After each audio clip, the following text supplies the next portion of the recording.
السلام عليكم ورحمة الله وبركاته. أولا قبل كل شيء، قبل الغوص في هذه المراسلة المتواضعة، أسأل الله عز وجل بأن يتقبل موتانا هنا في المدينة الأسفي بسبب فيضانات مع الشهداء إن شاء الله في أعلى الجنان، إنه سميع مجيب. الصلاة والسلام على سيدنا محمد وآل بيت ذريته، وإنا لله وإنا إليه راجعون. المنتخب المغربي سيقود مباراة قوية ضد المنتخب الأردني في نهائي مثير في بطولة كأس العرب المقامة حاليا في قطر. الفريقان تواجها في أول مواجهة سنة 1976 بعد الفوز بالمنتخب الوطني المغربي 3 مقابل 0.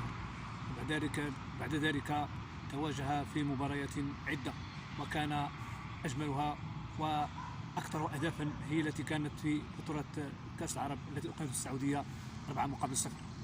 المنتخب الوطني المغربي يواصل وفي صمت وفي هدوء رغم الشعارات التي تنقص من قيمة المغرب من طرف بعض المنتخبات، جماهير بعض المنتخبات المنتخب السعودي ومؤخرا المنتخب الأردني، وحتى بعض المنتخبات الأخرى التي كانت تنظر إلى المنتخب الوطني المغربي فريق عادي.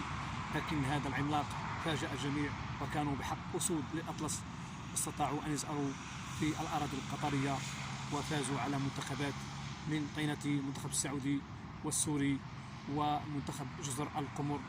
وبذلك يواصل البحث عن الإنجازات الرائعة ومواصلة المجد الكروي الذي أصبح معنا في هذه الأيام الأخيرة ولله الحمد. المنتخب الوطني المغربي قادر على أن يعود بالكأس الغالية كما كان الشأن مع جيل المدرب البلجيكي جيريتس عندما فزنا في المملكة العربية السعودية بهذه كأس العرب.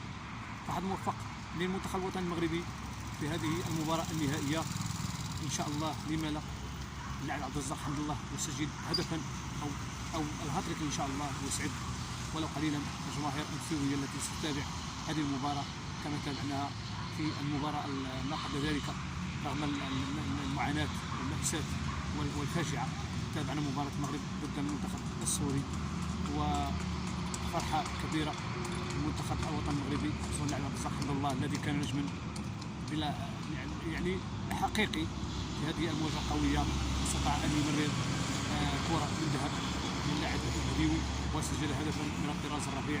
أتمنى له حظ موفق إن شاء الله في هذه المباراة النهائية، ولما لا تسجيل أهداف كثيرة تسكت الحاقدين والحاسدين والمشككين في قدرات عبد الرزاق حمد الله. سأدعو أحييكم وأسعدكم الله مرة أخرى. أسأل الله عز وجل أن يرحم شهداءنا هنا في أسفي وأن يتقبلهم إن شاء الله في أعلى الجنان مع النبيين والشهداء وخير الأنبياء والمرسلين محمد صلى الله عليه وسلم. أسألكم الله الذي لا تضيع ودائعه.